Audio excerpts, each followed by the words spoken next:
These are my top ways to start taking better photos on your phone.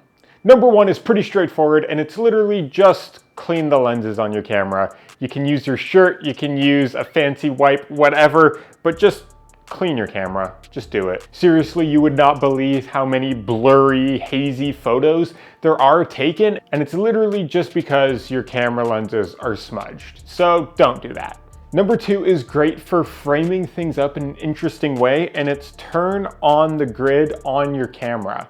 You'll see these 6 intersecting lines, and that refers to the rule of thirds. Place your subject on one of those intersections to make it more important in the photo and drive visual interest. For number 3, most of us are used to taking a photo without changing anything about the camera. We just open it, use the standard 1x lens, and that's it. But for a more flattering photo, take a step back, zoom in to like 1.4, and it's going to be more flattering. We've all seen it where your face is close to the camera and it looks all distorted. This fixes that. Number 4 is a bad habit I see all the time. You take out your phone, you go to take a photo, and you just take it right at eye level. And that's fine, although it could be so much better. Take it from up high, take it from down below, and you'll get a completely different perspective than just taking everything right at eye level. Plus, it'll be from a perspective most people aren't used to seeing, so just that alone will make it more interesting. For number 5, you've probably been there. You ask someone to take a photo with your phone of you, maybe you and your boo, and they take one photo, give it back to you, and it's blurry, somebody's blinking, and it doesn't look good. Take more than one photo at a time.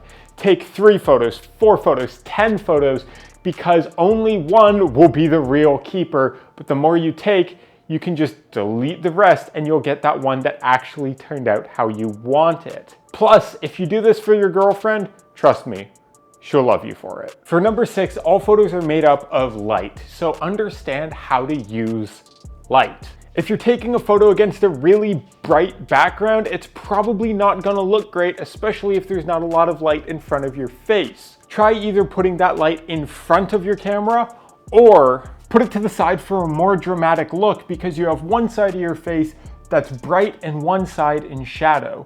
This goes for literally every type of photo too.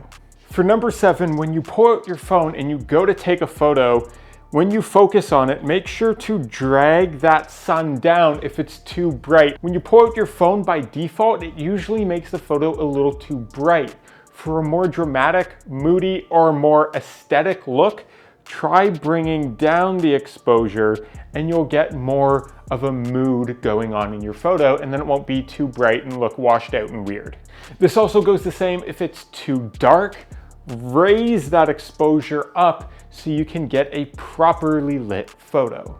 For number 8, if you're taking a photo of yourself, turn it into a video instead, pause it, and then screenshot the results, or use a burst photo app, something similar to LensBuddy, where it allows you to take a bunch of photos at once and pick the best ones of the bunch. For number 9, try putting something in the foreground of your photo, having depth between what's closer to the camera and what's farther away, so you can naturally lead your audience's eye through the photo, thus making it more interesting. For number 10, the flash doesn't just have to be used in dark environments. Try using it to add a little bit of pop or bring up shadows if you're in a really harsh sunlight environment and you're getting those nasty raccoon eyes.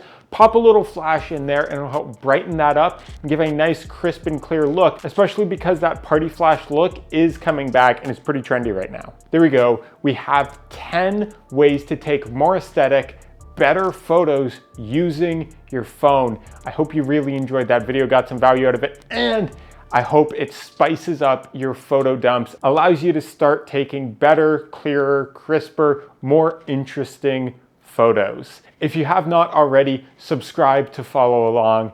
And as always, work hard, rest often, and I'll see you on the next one.